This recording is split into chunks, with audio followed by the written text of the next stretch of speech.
I, 30 meters, was married to Marin, 30F, and we have a son together who's now 8. When Marin was pregnant, I found out she was cheating on me with James, 33 meters. James had a girlfriend who was pregnant at the same time. When my son was born, we needed a DNA test to find out if I was his father or James was. As Marin's husband, I was the legal father, and that made it easier when the DNA results showed he was actually mine, because she fought to name James his father. Things were toxic. James was there for everything in the later pregnancy and the birth, and Marin told me nothing. Her parents were the ones who gave me info on when my son was born so I could file with the courts for a DNA test, and custody and our son's birth was also when our divorce could proceed. James's ex ended up giving him custody of their daughter, and so they had her full time and my son 50% of the time, and a year and a half later they had a daughter together.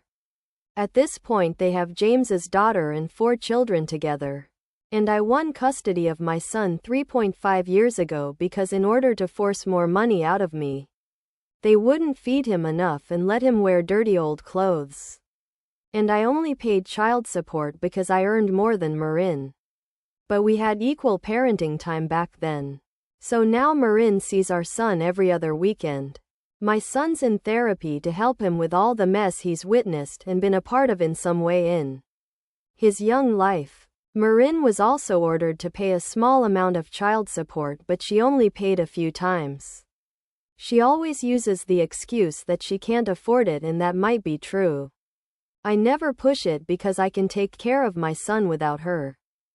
For the last 2-ish years, Marin has looked to me to buy extra school supplies and share them among the 2 school-aged kids. So her stepdaughter and first daughter with James. I have always ignored those requests and sent my son with supplies and donated a few to his class. As requested, I have never bought a single thing for the other children in my ex's household. 2 weeks ago my son had a small surgery and Marin showed up.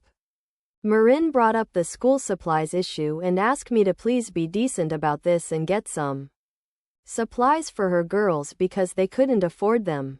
She told me they struggle to support the kids they have as it is and their other kids suffer.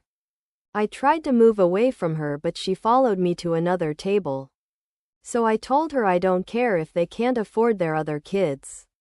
I told her that her other children are not my responsibility and she needs to figure something else out. I told her she already denied our kid food to try and get money out of me, and she lost most of her time with him as a result, and my priority was my kid, not the kids she keeps having. I told her I would not discuss it with her again, and I haven't, but she has sent many messages through the co-parenting app the courts have ordered us to use, where she calls me an asshole and not a good dad to our kid. My lawyer knows. He tells me to keep ignoring her. And for those who might wonder, this will not remove her visitation with him. It was difficult enough to get primary custody after her denying our son enough food to try and make me pay more. Unless my son is older and doesn't want to see her or CPS removes the other kids, nothing will change. Revisitation. Knowing all of this, AITA